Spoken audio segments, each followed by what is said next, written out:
Hello friends, नमस्कार। स्वागत है आपका हमारे चैनल पर।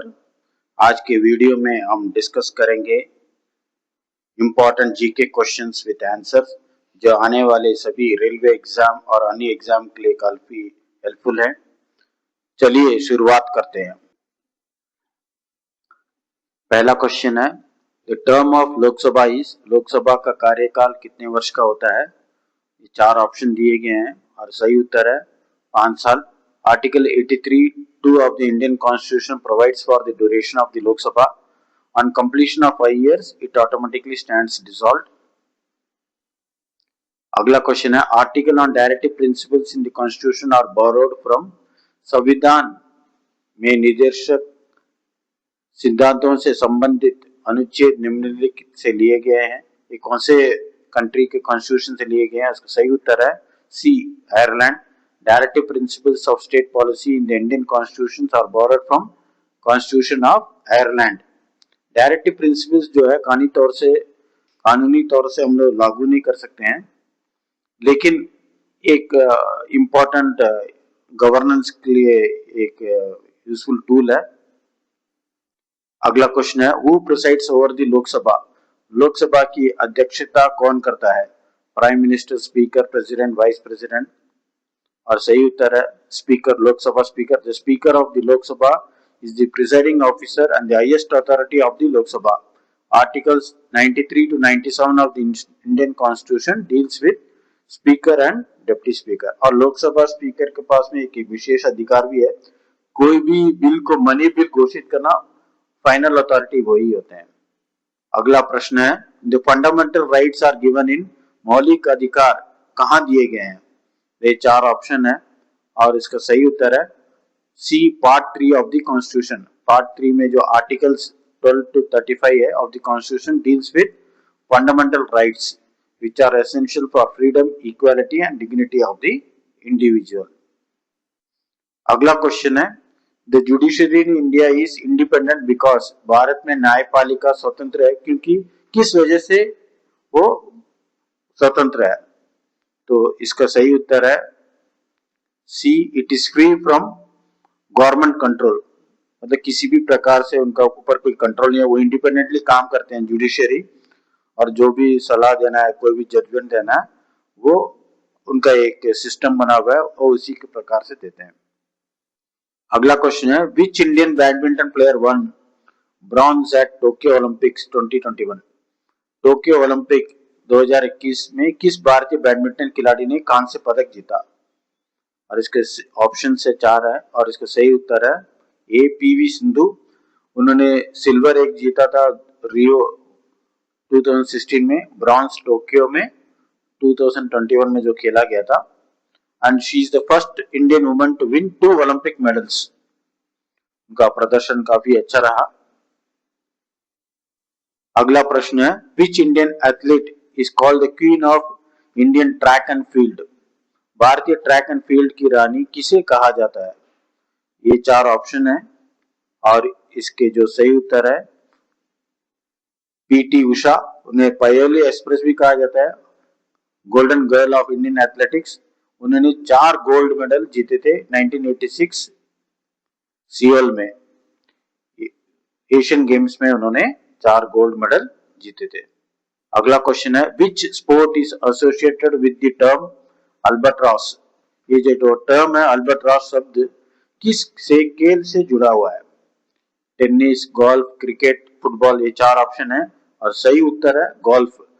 In sports, especially golf, an albatross refers to an exceptional scoring achievement. एक मतलब एक जो डिफरेंट होल्स में जो गोल्फ में लोग खेलते हैं, मतलब जो उसमें गिराना पड़ता है, उसमें आप एक्सेप्शनली जब आप खेलेंगे तो उसमें अल्बाट्रॉस करके एक टर्म है जो उसे यूज करते हैं लोग। अगला क्वेश्चन है, which Indian sport person has won Rajiv Gandhi Khel Ratna award? Rajiv Gandhi Khel रत्न पुरस्कार किस भारतीय खिलाड़ी को मिला? Abhinav Bindra, Virat Kohli, Sakshi Malik, all of this? और सही उत्तर है D, all of this. Rajiv Gandhi Khel Ratna award, the India's highest sporting honour given for outstanding performance in sports at the international level. लेकिन 1920-21 में इसका नाम चेंज करके मेजर ध्यानचंद खेल रत्न अवार्ड कर दिया गया है to honour the hockey legend Dhyan Chand को। Chess grandmaster Viswanathan Anand जो है वो इसके पहले विजेता है। 1991-92 में उन्हें पहली बार प्राप्त हुआ था। अगला क्वेश्चन है which footballer is known as CR7। CR7 के नाम से कौन सा फुटबॉलर बहुत प्रसिद्ध है? Lionel Messi, Neymar, Cristiano Ronaldo, Kylian Mbappe. और इसका सही उत्तर है Cristiano Ronaldo. Played for Sporting CP, Manchester United, Real Madrid, Juventus and Al Nassr. बहुत सारे क्लब के लिए उन्होंने खेल चुके हैं, लेकिन वो captain of the Portugal national team है और winner of UEFA euro 2016 and UEFA nationals league 2019 के विजेता भी रह चुके हैं। अगला प्रश्न है which Indian cricketer is known as the hitman. Hitman किस भारतीय क्रिकेटर को कहा जाता है? 4 ऑप्शंस है और इसका सही उत्तर है B Rohit Sharma.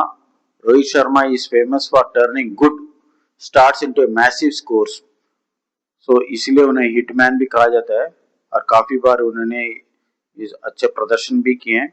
Only player to score 3 double centuries in one day international hold the record for highest individual one day score of 264, इसलिए उन्हें हिटमैन कहा जाता है।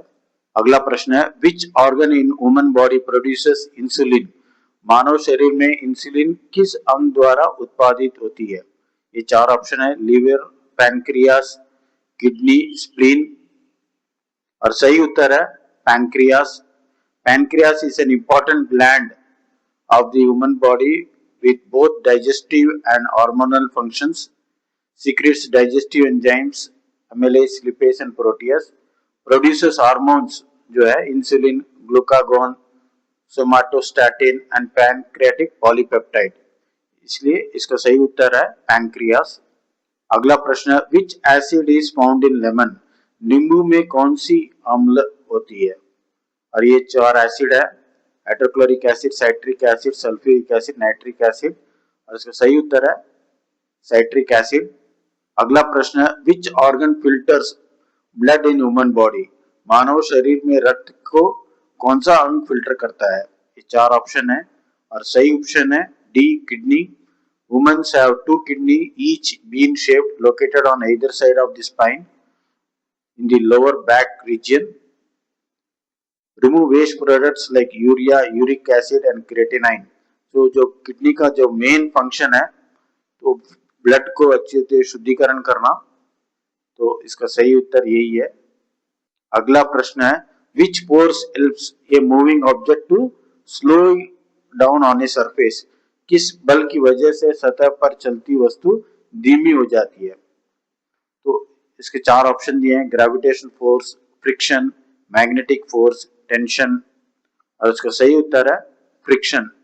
Friction is a force that opposes motion between, गाड़ी जो है धीमी हो जाती है और जो भी है उसका स्लो मोशन हो जाता है। अगला क्वेश्चन है which type of teeth are used for cutting food. भोजन को काटने के लिए किस प्रकार के दांतों को उपयोग में आते हैं? और इसका सही उत्तर है incisors. Incisors are sharp flat edged teeth located at the front of the mouth. Women have 8 incisors in total, 4 in the upper jaw and 4 in the lower jaw. अगला प्रश्न है which gas causes acid rain। Acid वर्षा के कारण बनने वाली gas कौन सी है?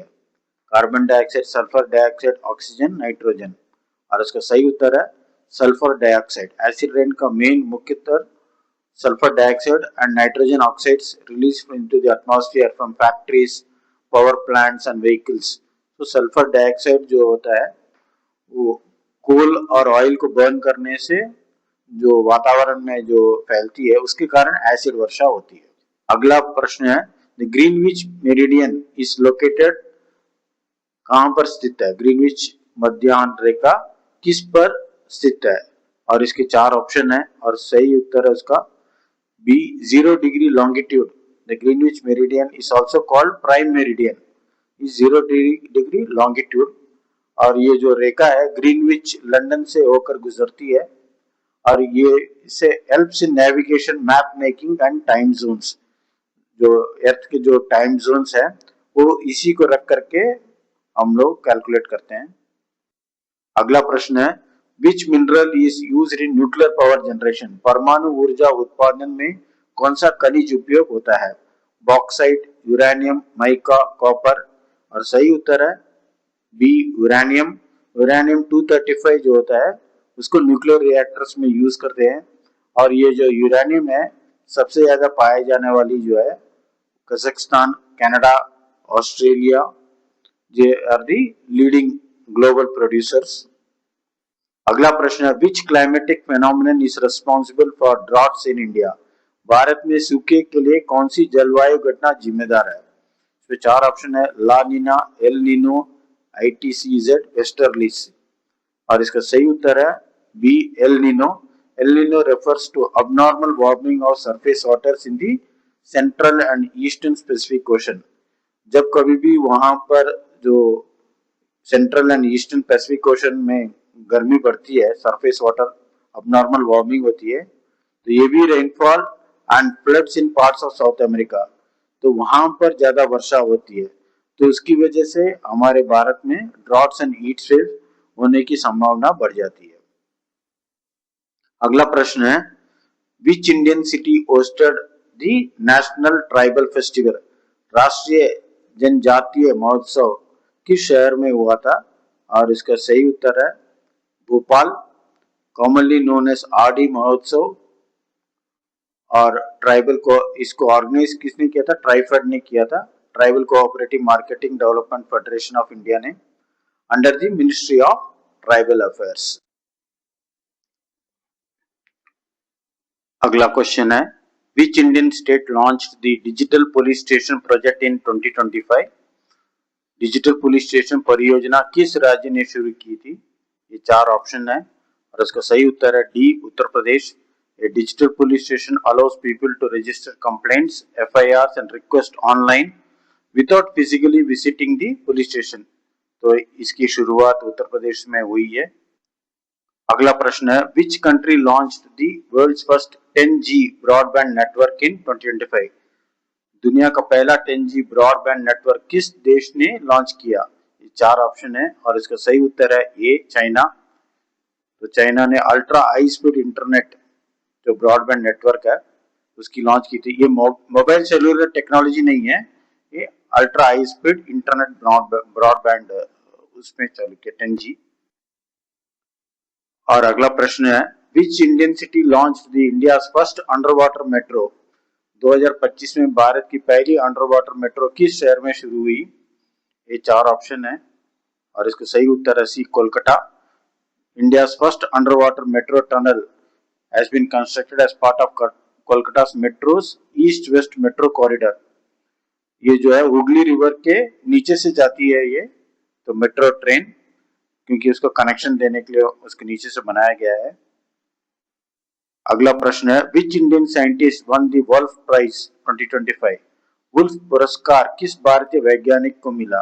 ये चार ऑप्शन है और इसका सही उत्तर है ए मंजुल Bhargava. is a world-renowned mathematician known for his groundbreaking work in number theory। He is a professor at Princeton University। So मंजुल भार्गवा को। अगला प्रश्न है Who was the first Governor General of Bengal। Bengal के पहले गवर्नर जनरल कौन थे? ये चार ऑप्शन है आपके और इसका सही उत्तर है B Warren Hastings. He became the first Governor General of Bengal under the Regulating Act of 1773। He founded the Asiatic Society of Bengal to promote Oriental studies। इन्होंने एशियाटिक सोसाइटी ऑफ बंगाल भी स्थापना की थी टू प्रमोट ओरिएंटल स्टडीज के लिए। उन्होंने Asiatic society of Bengal को भी स्थापित किया और टू प्रमोट ओरिएंटल स्टडीज।